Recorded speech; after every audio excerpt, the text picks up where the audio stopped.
The cleansing involved a ritual of burning incense that smelled suspiciously like old Jim's socks and dried seaweed.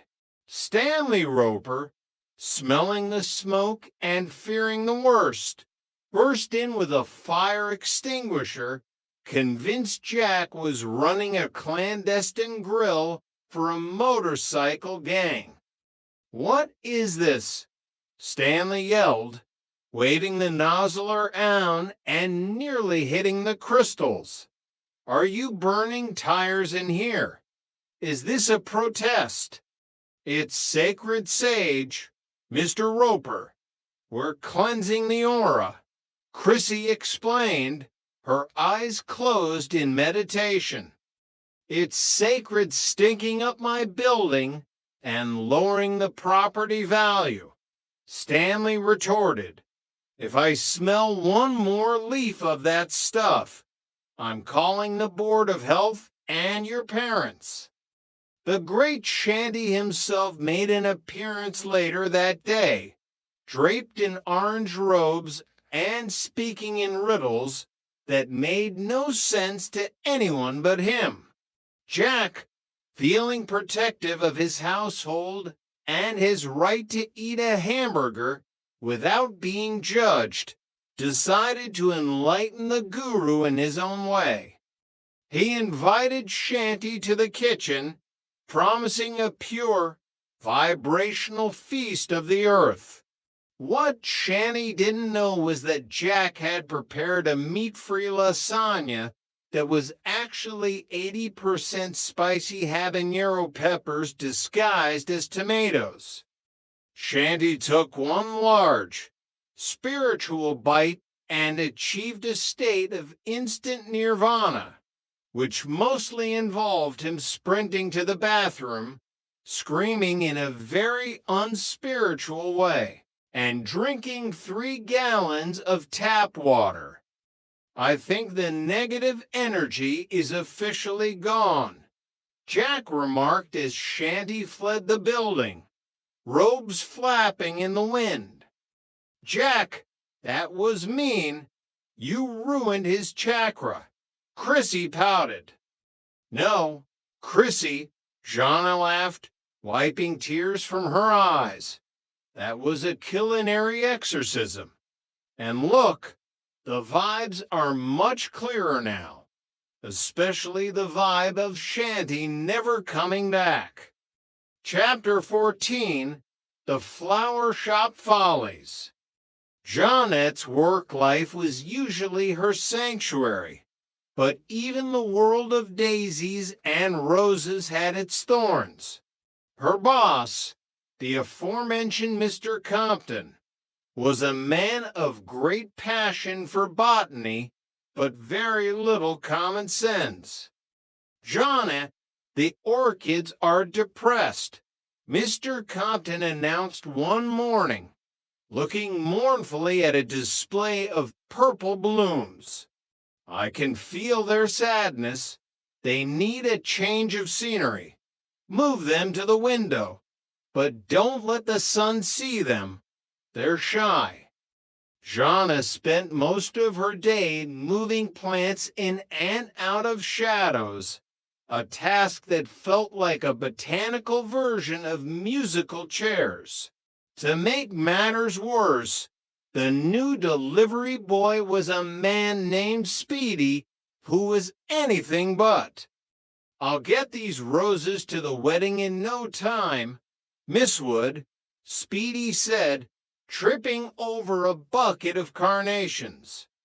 By the time the roses arrived at the wedding, they had been through a car wash. Speedy took a wrong turn and a minor fender bender. The bride was not amused, and Jana spent her evening on the phone, apologizing for the distressed, avant-garde look of the bouquet. When she got home, she found Jack trying to distress a piece of furniture for the living room. "What are you doing, Jack?" she asked, dropping her bags. "Redecorating," It's called shabby chic, Jeanne. I saw it in a magazine. It just looks like you hit our chair with a hammer, she noted. Exactly. That's the chic part. Chapter 15, The Peeping Tom Panic. One humid Tuesday, a cloud of paranoia settled over the courtyard. It started when Stanley Roper, during one of his midnight weather checks, spotted a figure in a trench coat lurking near the bushes. I'm telling you, Helen, we have a peeper, Stanley hissed, clutching his binoculars. He was looking right at apartment 201. Maybe he was looking for a way out of this conversation, Stanley, Helen yawned. But the rumor spread.